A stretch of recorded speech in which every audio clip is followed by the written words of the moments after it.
So you've just bought your brand new Shuttle Pro version 2 or your Shuttle Express. In this video, I'm going to show you where you download the driver, how you install it, and how to check whether your device is working correctly.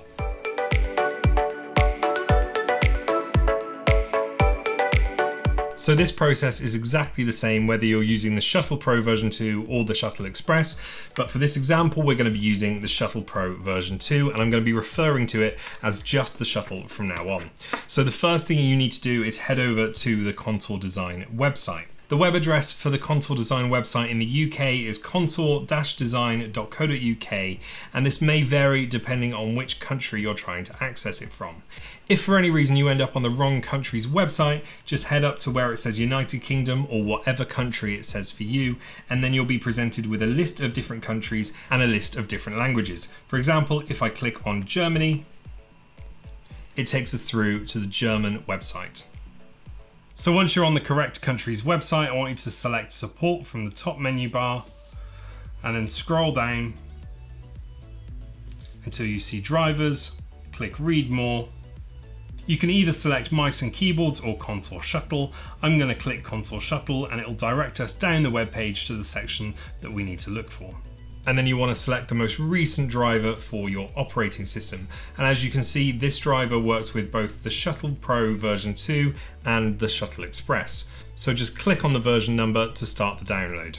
Once your download is complete, just go to your downloads folder and you should find this zip file. Just double click it and then double click CDI_shuttle_win. And the installation wizard will open. So you just want to click next. And yes, I agree with the terms of this license agreement, and next. And this is where you choose where you want the Shuttle configuration tool to be installed. In my case, it's the C drive. So I'm going to click next. And we're ready to install the program, so we press next again. And just wait for it to be installed.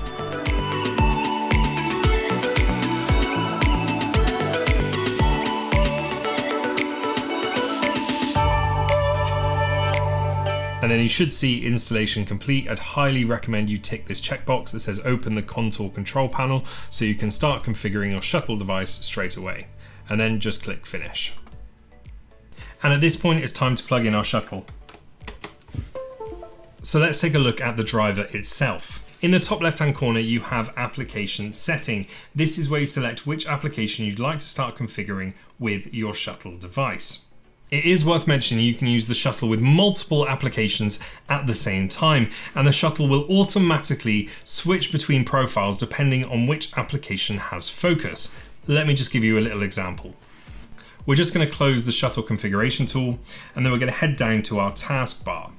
And you can see this icon is for the Shuttle configuration tool, and we're just going to drag it down onto our taskbar, and there you can see that's where it will live.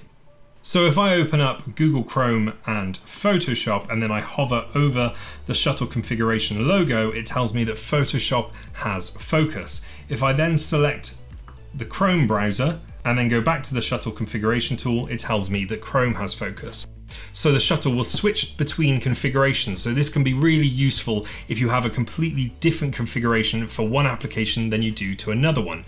The Shuttle will automatically switch. I'm just going to give you a brief overview of the settings within the Contour Shuttle device configuration tool, but we will be taking a look at it in more detail in future videos.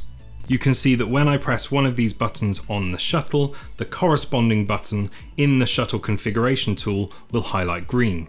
That means I can configure that button to do whatever I want. And as I go through the buttons, you can see the corresponding buttons highlighting within the Shuttle configuration tool.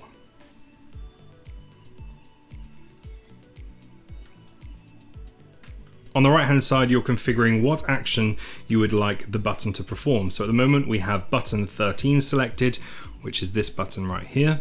At the moment that button is selected to be a keystroke, but you can change that to be a mouse click to switch the settings or to become a macro.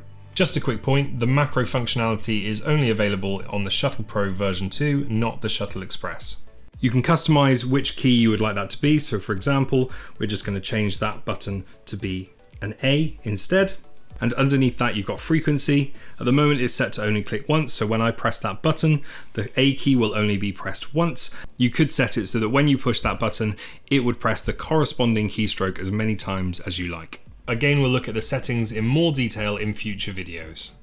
Thank you for watching this quick start guide for the Shuttle Pro version 2 and the Shuttle Express. I'll see you again very soon.